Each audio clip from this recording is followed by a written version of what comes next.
नमस्कार, मैं आरबी सिंह यादव और आप देख रहे हैं मेरा YouTube channel RB Singh Yadav editor. आज पेट्रोल और डीजल के दाम 2-2 रुपये बढ़ा दिए गए हैं। वहीं अमेरिका ने टैरिफ बढ़ा दिया है, जिससे पूरे दुनिया में हाहाकार मचा है। सबसे ज़्यादा जो देश प्रभावित हुए हैं वो दक्षिण एशिया के देश हैं, जिनमें महाभूकंप जैसी स्थिति पैदा हो गई है, जो कि सिंगापुर है और दूसरे छोटे मोटे देश कंबोडिया वगैरह वगैरह, इनमें हलचल मची हुई है। उनके सबके प्रधानमंत्री, राष्ट्रपति ट्रंप को कोस रहे हैं, लेकिन हमारे भारत में कोई बोलने को तैयार नहीं है। अब हमने आपको एक क्लिपिंग दिखानी है जिसमें डीजल पेट्रोल के बढ़ते दाम और उसके बाद फिर हम आगे रवीश कुमार की कुछ टिप्पणियां हैं उनको आपको दिखाएंगे।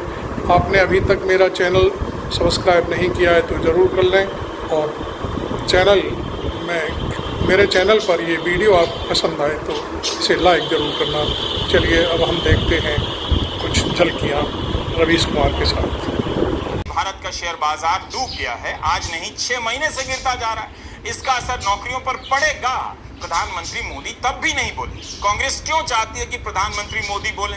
जब उनका काम संभल से लेकर वक्फ बिल से हो जा रहा है तो उन्हें पेट्रोल की कीमतों से लेकर टैरिफ पर क्यों बोलना चाहिए कि भारत पर क्या असर पड़ेगा?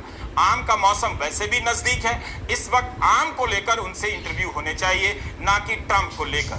प्रधानमंत्री मोदी को छोड़िए, लेट्स फोकस ऑन टी से ट्रंप एंड टी से ट्रेमर पर। ट्रंप को लगता है अमेरिका को दोस्तों और दुश्मनों ने लूटा है। ट्रंप दिखाना चाहते हैं कि वैश्वीकरण से अमेरिका पीड़ित हुआ है, जबकि दूसरा मत है कि वैश्वीकरण से अमेरिका पहले से कहीं ज्यादा सफल देश बन सका। फाइनेंशियल टाइम्स के Sam Fleming and Delphine Strauss ने लिखा है कि ट्रंप के मन में 1950 के दशक का अमेरिका है, जब अमेरिका समृद्ध हुआ करता था, आम अमेरिकी अमीर दिखता था। तब जर्मनी उतना अमीर नहीं हुआ था और चीन का उदय नहीं हुआ था। लेकिन इन 75 सालों में दुनिया पूरी तरह से बदल गई है।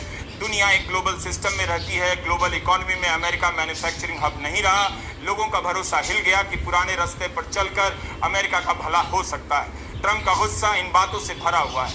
ग्लोबल दौर में विन विन की बात हुआ करती थी, लेकिन ट्रंप को लगता है मोल भाव में, बार्गेनिंग में एक ही विजेता होता है, दोनों साइड नहीं होते। ट्रंप मानते हैं कि विजेता एक ही होता है। इस समय जो व्यापार युद्ध छिड़ा है, क्या इतनी जल्दी विजेता का फैसला हो जाएगा, या ट्रंप के सपनों को साकार होने के लिए अमेरिका को लंबे समय तक इंतजार करना पड़ेगा? हो सकता है, ये तो हो सकता है। भारत के लोग कितनी खुशी से 95 से 100 रुपया लीटर पेट्रोल खरीद रहे थे, आज से नहीं कई साल से। आज जब अंतर्राष्ट्रीय बाजार में कच्चे तेल का दाम गिरा तो लोगों की खुशी बढ़ाने के लिए भारत सरकार ने पेट्रोल और डीजल के दाम 2-2 रुपया और महंगे कर दिए। पेट्रोल और डीजल पर केंद्रीय उत्पाद शुल्क बढ़ा दिया गया है। गैस का सिलेंडर उज्ज्वला और आम उपभोक्ताओं के लिए भी 50 रुपया महंगा कर दिया गया है। पेट्रोलियम मंत्री हरदीप सिंह पुरी ने जानकारी दी कि 14 किलो का सिलेंडर अब 853 रुपए का होगा। सीएनजी 1 से 3 रुपया ज्यादा महंगा कर दिया गया है। उज्ज्वला एंड नॉन उज्ज्वला, उज्ज्वला मतलब 500 का मिलता है, वो 550 का हो जाएगा।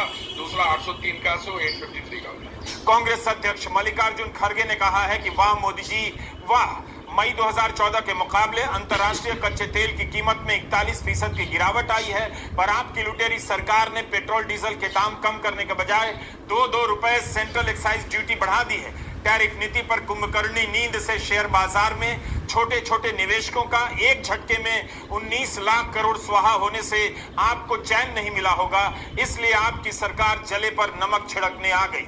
ट्रंप के कारण एक सप्ताह के भीतर अंतर्राष्ट्रीय बाजार में कच्चे तेल की कीमतों में करीब 10% की गिरावट आई है। 7 अप्रैल को अंतर्राष्ट्रीय बाजार में कच्चे तेल की कीमत 3% गिरी, $63.30 प्रति बैरल। तब भी पेट्रोल का दाम नहीं कम हुआ, उल्टा शेयर मार्केट में ओएनजीसी से लेकर तेल कंपनियों के शेयरों में भारी गिरावट देखी गई और भारत सरकार ने पेट्रोल महंगा कर दिया। क्या आपने नोट किया है कि भारत के उद्योगपति भी नहीं बोल रहे? उद्योगपतियों को मोदी मोदी करने के अलावा कुछ बोलना आता भी नहीं। क्या इनके हिसाब से दुनिया में ऐसा कुछ भी नहीं हुआ या हो रहा है जिस पर बोलने की जरूरत है? साध हो ये मुर्दों का गांव, कबीर को याद कीजिए, गाइए। पीर मरे पैगंबर मरी, मरी है जिंदा जो, राजा मरी है प्रजा मरी है वैद और रोगी। इस भ्रम में मत रहिए कि ट्रंप के इस वार से केवल अमीर मरेंगे तो सब पर हमला हो गया है। टैरिफ को लेकर व्यापार युद्ध ऐसा छिड़ा है कि इसमें बम बंदूक भले न चल रहे हों, लेकिन दुनिया भर के लोगों की जेब में धमाका होने लग गया है। क्या ट्रंप ने अमेरिका और दुनिया भर में नोटबंदी कर दी है? इस लेवल का काम ट्रंप से पहले दुनिया में एक ही शख्स ने किया है, वह भी भारत के एकमात्र लोकल ग्लोबल लीडर ने। अब वही काम अमेरिका के राष्ट्रपति ट्रंप टैरिफ लगाकर ग्लोबल लेवल पर कर गए। आपको नोटबंदी याद होगी, इसी तरह के तर्क दिए जा रहे थे कि अमीरों का काला धन मिट जाएगा, गरीबों का घर धन से भर जाएगा। हो क्या रहा है दुनिया में, होगा क्या आपके जीवन में, इस सवाल का जवाब किसके पास है कोई नहीं जानता।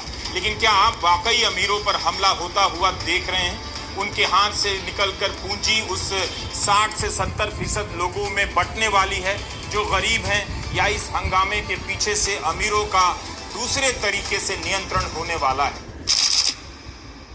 ट्रंप के वाणिज्य सचिव स्कॉट बेसेट ने कहा है कि स्टॉक मार्केट में 88% शेयर केवल 10% अमेरिकी के हाथ में हैं।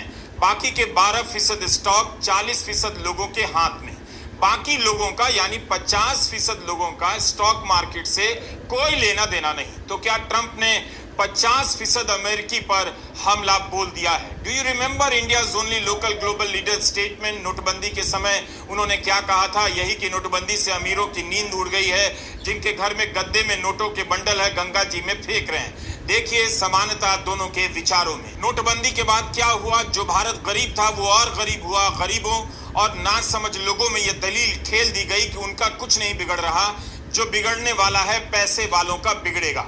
लेकिन नोटबंदी के बाद भारत में अमीर और अमीर होते चले गए। हर साल का डेटा यही कहता है, और गरीबों के लिए अवसरों के दरवाजे बंद होते चले गए। क्या ट्रंप वाकई 50% अमेरिकी लोगों को अमीर बनाने जा रहे हैं? शेयर बाजार में निवेश करने वाले 50% अमीरों पर हमला करके। सोमवार 7 अप्रैल को जब जापान का मार्केट खुला तो वहां का सूचकांक निक्के खुलते ही 8% गिर गया। जापान का ही टॉपिक सूचकांक करीब 8.5% गिरा। जापान के बाद ताइवान का सूचकांक ताईएक्स 10% के करीब गिर गया। इतना ही हांगकांग का सूचकांक गिर गया। चीन का शंघाई सूचकांक 7% से ज्यादा गिरा। सिंगापुर का सूचकांक स्ट्रेट टाइम्स 5.5% गिर गया, और दक्षिण कोरिया का सूचकांक कोस्पी करीब 4.5%। ऑस्ट्रेलिया का सूचकांक S&P ASX 200 6% गिर गया। कोई भी सूचकांक एक दिन में 5% से ज्यादा गिर जाए तो भयंकर माना जाता है, लेकिन यहाँ तो बाजार कहीं 6 तो कहीं 7 तो कहीं 10% गिरने लगा। तो कहीं 7 तो कहीं 10% गिरने लगा। ट्रिलियन ट्रिलियन ट्रिन ट्रिन हो गया, मतलब हर मार्केट में लाखों करोड़ रुपए हवा हो गए। ऑस्ट्रेलिया के शेयर मार्केट में 160 अरब डॉलर हवा हो गए। आई मीन स्वाहा हो गए। हवा एंड स्वाहा are both different things. Europe के बाजारों में भी भारी गिरावट आई। जर्मन इंडेक्स DAX और फ्रांस इंडेक्स CAC 6% से ज्यादा गिर गया, जबकि ब्रिटेन की इंडेक्स FTSE 5% के करीब गिरा है। कोविड के समय जब दुनिया बंद हो गई उस समय के बराबर बाजार गिर गया, ऐसा बता रहे हैं। एक तरह से ट्रंप ने मार्केट में कोरोना फैला दिया है। 2 से 3% की गिरावट ही बाजार में अफरा तफरी मचा देती है। यहाँ तो 5 तो कहीं 7 कहीं 10% गिरने लगा है। ट्रंप की टैरिफ नीति के कारण आशंका थी कि बाजार में गिरावट आएगी, लेकिन बाजार इतना गिरने लग जाएगा कि अर्थव्यवस्था खतरे में पड़ जाएगी, यह किसने सोचा था? अमेरिका में लोग 1987 की याद कर रहे हैं, जब एक दिन में 22% मार्केट गिर गया था। ब्लैक मंडे कहा जाता है। तब लोगों ने भांप लिया था कि 1987 के पहले 7 महीनों में अमेरिका का डाउ जोन्स इंडस्ट्रियल एवरेज 44% बढ़ गया था। जरूर बुलबुला होगा इसके पीछे, मार्केट इतना कभी नहीं बढ़ता। वो बात आखिर सच साबित हुई, और अगस्त 1987 में एक ही सत्र में डाउ जोन्स 22.6% गिर गया। भारत का बाजार तो ऐसे ही गिरता जा रहा है जैसे इसने अमेरिका से आया मॉल्ट विस्की कटक लिया हो। 7 अप्रैल सोमवार को बाजार खुला तो खुलते ही सेंसेक्स 39 अंक नीचे गिर गया, जबकि निफ्टी 1000 अंक नीचे खुला। निफ्टी मेटल के शेयरों के दाम 10% से ज्यादा गिरे। कहा गया कि ट्रंप की टैरिफ नीति के कारण ऐसा हुआ है। कुल मिलाकर 5 मिनट में ही भारत के बाजार से निवेशकों के 19 लाख करोड़ रुपए उड़ गए। निफ्टी खुलते ही 22,000 के नीचे चला आया। सेंसेक्स 73,000 के नीचे आ गया। सितंबर 2024 में अपने इतिहास के सबसे उच्चतम स्तर पर चला गया था, जब 86,000 के पास गया। 6 महीने में सेंसेक्स 13,000 अंक नीचे आ गया है। सेंसेक्स और निफ्टी में पूरे दिन गिरावट का माहौल बना रहा। सुबह 10 बजे तक नेशनल स्टॉक एक्सचेंज में ट्रेड हो रहे करीब 2,668 शेयरों में से 2,534 शेयर नेगेटिव में चल रहे थे, जबकि सिर्फ 96 शेयर में पॉजिटिव असर देखने को मिल रहा था। वैसे सेंसेक्स सुबह 3900 अंक नीचे चला गया था, लेकिन करीब 1600 अंकों के साथ सुधार भी करता है। 73,137 पर बंद हुआ। निफ्टी 50 ने भी सुधार कर लिया। सुबह 10:15 तक निफ्टी 50 के 20 कंपनी के स्टॉक्स 5% से ज्यादा नीचे चल रहे थे। सबसे ज्यादा गिरावट फैशन और सौंदर्य सामग्री बनाने वाली कंपनी ट्रेंड के शेयरों में देखी गई। ट्रेंड के स्टॉक 17% से ज्यादा गिर गए। 5 अप्रैल को यह स्टॉक 5,562 रुपए पर बंद हुआ था। 7 अप्रैल को करीब 5,000 पर यह स्टॉक खुला। देखते देखते 10:20 तक 4,488 पर आ गया। निफ्टी 50 के एक भी स्टॉक पॉजिटिव में नहीं दिखे। इससे आप तो अंदाजा लगा ही सकते हैं कि आज मार्केट पर किस तरह का असर पड़ा और बड़ी कंपनियां कैसे प्रभावित हुई हैं। गणित का वह सवाल याद है ना? याद कीजिए, वही हाल शेयर बाजार का है। सवाल दोहरा देता हूं। एक 80 मीटर ऊंचे गोल खंबे पर एक बंदर 1 मिनट में 5 मीटर चढ़ता है, परंतु दूसरे मिनट में वह 2 मीटर नीचे फिसल जाता है। पता लगाइए कि खंबे के ऊपरी सिरे पर पहुंचने में उसे कितना समय लगेगा। अगर शेयर बाजार का हल नहीं जानते तो आप इस सवाल को हल करते रहिए। पैसा भले वापस ना आए, बंदर पकड़ते रहिए। सिंगापुर के प्रधानमंत्री लॉरेंस वोंग ने राष्ट्र को संबोधित किया है। अपने देश के नागरिकों को बताया है कि अमेरिकी राष्ट्रपति के फैसलों का क्या असर पड़ने वाला है। उन्होंने ट्रंप के फैसले को मनमाना और खतरनाक बताया। उन्होंने एक काम की बात कही कि अमेरिका जैसी ताकतों ने ऐसी ग्लोबल व्यवस्था बनाई जिसमें बहुत सारी खामियां थी, लेकिन जिस अमेरिका ने अपने लिए जो सिस्टम बनाया अब उसी को खुद ही ध्वस्त कर रहा है। प्रधानमंत्री लॉरेंस ने कहा कि मेरे साथी सिंगापुरियों, दुनिया बदल रही है। इससे सिंगापुर जैसी छोटी अर्थव्यवस्था को भारी नुकसान होगा। सब इनके बारे में पूछ रहे हैं कि भारत के प्रधानमंत्री नरेंद्र मोदी क्यों नहीं बोल रहे कि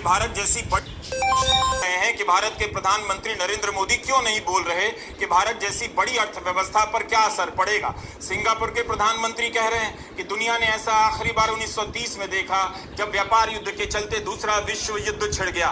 भारत के प्रधानमंत्री क्यों नहीं कुछ बोल रहे? 10 साल लगाकर खुद को ग्लोबल लीडर के रूप में स्थापित करते रहे और इतनी बड़ी ग्लोबल घटना पर एक शब्द नहीं। विश्व में व्यापार युद्ध छिड़ा है और सैनिक परिधान धारण कर युद्ध विमान की सैर करने वाले प्रधानमंत्री नरेंद्र मोदी लगता है इन सबसे टाटा बाय बाय कर चुके हैं। उनका ये थम्स अप बता रहा है कि तुम लोग अपना अपना संभालो, मैं उड़ने चला। Global institutions are getting weaker. International norms are eroding. More and more countries will act based on narrow self-interest and use force or pressure to get their way. Singapore के PM. This is the harsh reality of our world today. We will stay vigilant. We will build up our capabilities. We will strengthen our network of partnerships with like-minded countries. We are more ready than many other countries with our reserves, our cohesion, and our resolve. But we must brace ourselves for more shocks to come. The global calm and stability we once knew will not return anytime soon. We cannot expect that the rules which protected small states will still hold. I'm sharing this with you so that we can all be mentally prepared, so that we will not be caught off guard. Let us not be lulled into complacency. The risks are real and the stakes are high. Singapore के प्रधानमंत्री ने क्यों संबोधित किया? इसलिए किया कि उनके देश के नागरिक मानसिक रूप से तैयार हो सके कि ट्रंप के कारण क्या होने जा रहा है और इसका असर लंबे समय तक रहेगा। ट्रंप ने दुनिया का नक्शा बदल दिया है। इसका लाभ अमेरिका को कितना मिलेगा, चीन को कितना, कौन जानता है। चीन के राष्ट्रपति कहते हैं चीन ही दुनिया का भविष्य है, चीन के साथ व्यापार कीजिए, चीन में निवेश कीजिए। मलेशिया के प्रधानमंत्री अनवर इब्राहिम ने कहा है कि अमेरिका ने जो टैरिफ लगाया है उसका मुकाबला करने के लिए आसियान देशों के 10 सदस्यों को मिलकर कुछ करना चाहिए। जब मिलकर कहेंगे तो आवाज सुनी जाएगी। ट्रंप के टैरिफ का सबसे बुरा असर दक्षिण एशियाई देशों पर पड़ने वाला है। अगर आसियान देशों ने जवाबी टैरिफ लगा दिया तब भारत पर चारों तरफ से नकारात्मक असर पड़ सकता है। ट्रंप ने हर देश पर न्यूनतम 10% टैरिफ लगाया है, लेकिन 60 से अधिक ऐसे देश हैं जिन पर 10% से अधिक टैरिफ लगाया है। तो कितना कुछ है बोलने के लिए, हर कोई बोल रहा है। सबसे अच्छे भारत के प्रधानमंत्री हैं, उन्होंने कुछ कहा ही नहीं, तो ट्रंप के टैरिफ पर क्या बोलना है, इसे लिखने और रिसर्च करने की कोई जरूरत नहीं। इस दौरान वे थाईलैंड गए, श्रीलंका गए, क्या आपने टैरिफ पर उनका कोई भी बयान सुना होता तो सारे अखबारों में ये पहली हेडलाइन होती। बिहार का चुनाव कुछ ही महीने दूर है, वरना मुसलमानों पर तरह तरह का भाषण अभी तक शुरू हो गया होता। प्रधानमंत्री मोदी ने कुछ फोटो ट्वीट किए हैं, आप भी इसे देखकर निहाल हो जाइए। 1996 में विश्व कप जीतने वाली श्रीलंका की टीम के साथ अभी फोटो खिंचाने का कोई तुक समझ में आता है तो मुझे भी बताइए। इधर जयसूर्या की तरह ट्रंप छक्के पर छक्का लगाए जा रहे हैं और भारत के प्रधानमंत्री 29 साल पहले क्रिकेट की विश्व विजेता टीम के साथ फोटो खिंचवा रहे हैं। कौन इन सब के पीछे इतनी मेहनत कर रहा है और इससे क्या रिजल्ट आने वाला है? प्रधानमंत्री नरेंद्र मोदी ही नहीं, इस समय भारत का कोई भी मंत्री आपदा में अवसर की बात नहीं कर रहा। सोमवार का सूरज जैसे जैसे दुनिया के अलग अलग हिस्सों में निकलता जा रहा था, पूरब से पश्चिम की ओर बढ़ता जा रहा था, शेयर बाजारों में गिरावट से दहशत फैलती जा रही थी। प्रतिशत और लाखों करोड़ का तो हिसाब ही नहीं रहा। ठीक है, सब कह रहे हैं हमारा क्या है, अमीर लोगों का पैसा मिट्टी में मिल रहा है, लेकिन यह बात पूरी तरह से ठीक नहीं। बहुत से निवेशक ऐसे हैं जो पैसा कमाने के मकसद से शेयर बाजार में गए, उन्हें धकेला गया, उनसे कहा गया कि जाइए क्योंकि बैंकों में ब्याज नहीं मिल रहा। इस गिरावट में आम लोगों का पैसा भी डूबता जा रहा है। यह बात कि इस तूफान में केवल भारत के 205 बिलियनर खरबपति ही प्रभावित हैं, पूरी तरह सच नहीं। भारत में 18 करोड़ से अधिक डीमैट खाते हैं। 2024 में 4.5 करोड़ से ज्यादा डीमैट खाते खुले। हर महीने 38 लाख लोगों ने डीमैट खाते खोले। 2023 से तुलना कीजिए तो 2024 में 33% अधिक खाते खोले गए। ये 18 करोड़ डीमैट खाते केवल टाटा एंड अंबानी के नहीं हैं, उनके भी हैं जो आपके कस्बे में रहते हैं, पढ़ाते हैं, छोटा मोटा कारोबार करते हैं और कुछ ढंग की भी नौकरी करते हैं। इसलिए इस गिरावट में यह सुख नहीं लुटा जा सकता कि नोटबंदी में केवल अमीर बर्बाद हो रहा है, गरीब मस्त है। नोटबंदी में भी आम लोग बर्बाद हुए और इस तूफान में भी आम लोग भी बर्बाद हो रहे हैं।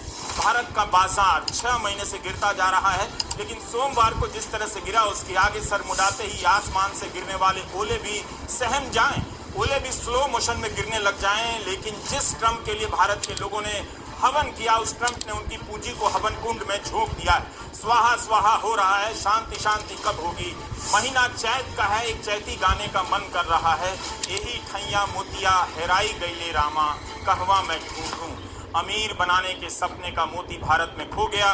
भारत की जवानी मज़ारों की गेट पर झंडा लेकर नाच रही है या किसी मस्जिद के आगे। इन्हीं जवान उन्मादियों के दम पर हिंदू राष्ट्र का सपना साकार किया जा रहा है और राष्ट्र का मोती खोता जा रहा है। ये सीमा पर लड़ने वाली जवानी नहीं, मुसलमानों के मोहल्ले में जाकर झगड़े के लिए उकसाने वाली जवानी है। लेकिन ट्रंप को भरोसा है कि उनकी टैरिफ नीति से अमेरिका में डॉलर की बहार आ जाएगी। उनके चेले चपाटी मंत्री कह रहे हैं फैक्ट्रियां ही फैक्ट्रियां खुल जाएंगी जो टैक्स बचाने के लिए दूसरे देशों में खोली गई थी, और जब अमेरिका में खुलेंगी तो उनमें हजारों लोगों को काम मिलेगा। लेकिन जिस तरह से शेयर बाजार गिर रहे हैं उससे नहीं लगता कि नौकरियों की बाढ़ आने वाली है। ट्रंप ने बियर पर टैरिफ लगा दिया है, इससे यूरोप में 1 लाख नौकरियां जाने का अंदेशा है। फाइनेंशियल टाइम्स ने लिखा है कि बियर पर 25% टैरिफ लगा देने से बियर महंगा हो जाएगा, मांग घट जाएगी, उत्पादन कम होगा तो ज्यादा लोगों की जरूरत नहीं रहेगी। इसी तरह अमेरिका कॉफी का भी भारी आयात करता है। कॉफी का उत्पादन वहां नहीं होता लेकिन खपत काफी होती है। अब वहां कॉफी महंगी हो जाएगी तो लोग कम पीने लग जाएंगे। इससे क्या होगा कि कॉफी के उत्पादन पर असर पड़ेगा उन देशों में जहां इसका किया जाता है। ट्रंप और उनके समर्थक कह रहे हैं कि शेयर बाजार में जो गिरावट है उससे प्रभावित होने की कोई जरूरत नहीं, ये छोटे समय के लिए है। लेकिन उनके समर्थक भी तो इसी शेयर बाजार में निवेश करते हैं। क्या वे इस घाटे को ट्रंप के सपने के लिए सहन कर पाएंगे? ट्रंप बार बार कह रहे हैं कि वो जो कर रहे हैं उन्हें ठीक ठीक पता है कि क्या कर रहे हैं। हो सकता है कि उनके आलोचक वही लोग हों जो नव उदारवादी गिरोह के सरगना हों, लेकिन क्या इसका जवाब केवल इसी में है? क्या ट्रंप आर्थिक बाजार में कोई नई लोकतांत्रिक दुनिया बना रहे हैं जहां किसी तरह का सरगना या गिरोह राज नहीं करेगा? इस वक्त यकीन करना मुश्किल हो रहा है। 1987 में ट्रंप ने न्यूयॉर्क टाइम्स में एक विज्ञापन निकाला, तब वे मात्र कारोबारी थे और राजनीति से कोसों दूर। करीब $1 लाख दिया उस विज्ञापन के लिए, जिसमें ट्रंप ने कहा कि वैश्वीकरण से अमेरिका को कोई फायदा नहीं हुआ। इससे जापान का व्यापार लाभ बढ़ गया, सहयोगियों को सैन्य मदद की लागत बढ़ गई और डॉलर मजबूत होने से मैन्युफैक्चरिंग बैठ गया। इसे ठीक करने का रास्ता यही है कि अमेरिका अपना व्यापार घाटा खत्म करे, टैक्स खत्म करे और अपनी अर्थव्यवस्था को बढ़ने दे। ट्रंप आज तक इस विचार पर कायम है और वही कर रहे हैं। फाइनेंशियल टाइम्स और वॉल स्ट्रीट जर्नल में 1987 के उनके विज्ञापनों को याद कर बताया गया है कि ट्रंप लंबे समय से यही सोचते आ रहे हैं और इसी के हिसाब से फैसले ले रहे हैं। कमाल की बात है, जब उदारीकरण आ रहा था तब दुनिया भर में और खासकर भारत में अमेरिका के खिलाफ प्रदर्शन हो रहे थे। उन प्रदर्शनों में लोग अमेरिका का झंडा लपेटकर उसे दुनिया की खेती, नौकरी निगलने वाला विलन बता रहे थे। लेकिन उसी अमेरिका का एक बड़ा बिजनेसमैन तब से कह रहा है कि अमेरिका को दरअसल वैश्वीकरण से घाटा हो गया और अब वही राष्ट्रपति बनकर वैश्वीकरण को खत्म कर रहे हैं। व्हाइट हाउस उत्साहित है। मार्च महीने में अमेरिका में 2,28,000 नौकरियां बढ़ गईं। अनुमान था कि 1.5 लाख नौकरियां बढ़ेंगी, लेकिन उससे ज्यादा बढ़ गईं। क्या ये ट्रेड नीति के कारण है? दुनिया में जो ट्रेड वॉर छिड़ा है उसका असर अभी नहीं देखा जा सकता, मगर ट्रंप कहते हैं कि उनकी नीतियां नहीं बदलने वाली। ट्रंप और उनके समर्थक शेयर बाजार की इस तबाही से बिल्कुल नहीं हिल रहे, जबकि अमेरिका भर में प्रदर्शन होने लगे। ट्रंप समर्थक इन प्रदर्शनों को प्रायोजित बता रहे हैं, लेकिन क्या वाकई ट्रंप इस बात से बेखबर रहेंगे कि पूंजी डूबती जा रही है, बाजार में उथल पुथल अमेरिका के फायदे के लिए है? ट्रंप दावा करते हैं कि वे इसी निचले तबके को काम और पैसा देकर अमेरिका को महान बनाना चाहते हैं, लेकिन क्या उनका रास्ता सही है? क्या दुनिया को तबाही में डालकर ट्रंप के सपनों का अमेरिका बन जाएगा?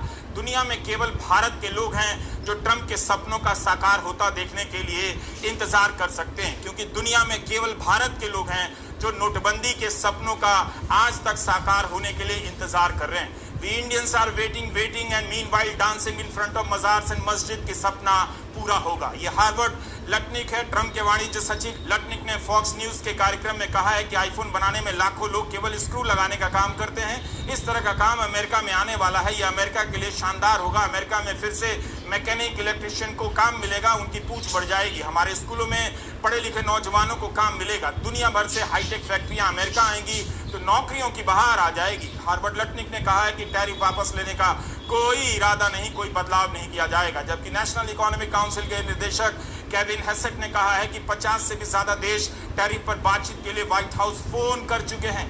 यह स्टीफन मिरेन है, ट्रंप के काउंसिल ऑफ इकोनॉमिक एडवाइजर्स के चेयरमैन। 2024 में उन्होंने एक पेपर लिखा कि टेक्सटाइल जैसे सेक्टर में कम पैसे की नौकरियां मुमकिन नहीं, लेकिन टैरिफ के कारण अमेरिका में हाई एंड की मैन्युफैक्चरिंग हो सकती है, नौकरियां मिल सकती हैं। स्कॉट बेसेंट ने कहा है कि स्टॉक मार्केट का क्रैश कर जाना एक शॉर्ट टर्म रिएक्शन है, मंदी की कोई उम्मीद नहीं। स्टॉक मार्केट के क्रैश कर जाने पर जब मीडिया ने ट्रंप से सवाल पूछा तो ट्रंप ने कहा वे नहीं चाहते कि कोई भी चीज नीचे जाए, लेकिन कभी कभी कुछ चीजों को फिक्स करने के लिए दवा देनी पड़ती है। इस बात से इनकार नहीं किया जा सकता कि उदारीकरण के दौर में दुनिया के कई देशों में अमेरिकी उत्पादों की फैक्ट्रियां खुली, वहां पर लोगों को काम मिला है। इससे अमेरिका के निचले तबके की हालत खराब हुई है। आईफोन की फैक्ट्रियां दुनिया भर से उठकर अमेरिका में चली जाएंगी तो भारत में आईफोन की फैक्ट्री का क्या होगा? वहां काम करने वाले हजारों लोगों का क्या होगा? क्या इस पर वाणिज्य मंत्री पीयूष गोयल कुछ बोलेंगे?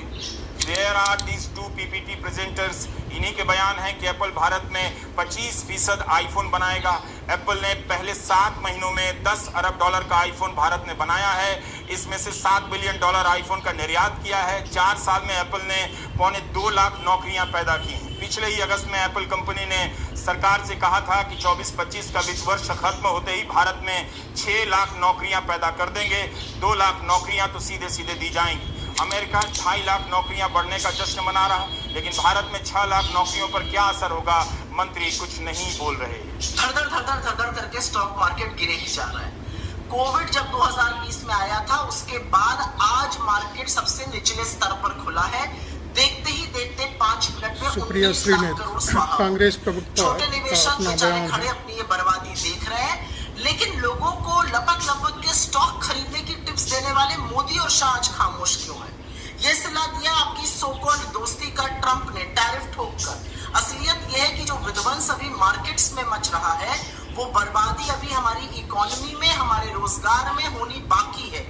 हमारी कंपनियों में ये तबाही मचनी बाकी है, लेकिन मोदी जी हमेशा की तरह मूक दर्शक बने रहेंगे। ये अलग बात है कि उस टैरिफ के खिलाफ बाकी देशों ने, चाहे वो EU हो, चाहे वो चीन हो, चाहे वो जापान हो, चाहे वो कनाडा हो, ब्रिटेन हो, स्पेन हो, ब्राजील हो, सब लोगों ने, ऑस्ट्रेलिया हो, सब लोगों ने इसका प्रतिकार किया, विरोध किया, लेकिन एक चू सुनाई नहीं दी है नरेंद्र मोदी या पीयूष गोयल के मुंह से। इकोनॉमी को चलाने का तरीका है। खैर अभी तो मार्केट की बर्बादी हो रही है, धड़-धड़ करके मार्केट गिर रहा है, रुकने का थमने का नाम नहीं ले रहा है। जो स्टॉक खरीदने की टिप्स दे रहे थे वो भी आए, जरा थोड़ा ज्ञान दें आज। आपको ये वीडियो कैसा लगा ज़रूर बताएं और हमें लिखें आप कहाँ से देख रहे हैं। कुछ चीज़ें, बहुत सारी चीज़ें हैं जो रवीश कुमार को नहीं देखते हैं लोग, हमको देख पाते हैं, तो हमने सोचा भाई रवीश कुमार की जो टिप्पणियाँ हैं वो हम आप तक पहुँचाएँ, हमने पहुँचाने की कोशिश की है। खैर अब आप मैं ये वीडियो यहीं समाप्त करते हुए पूरे विश्व की जो हलचल है उस पर आपसे कमेंट में आपकी बात ज़रूर वेट करूंगा कि आप लिखें। Thank you very much. मैं आरबी सिंह यादव।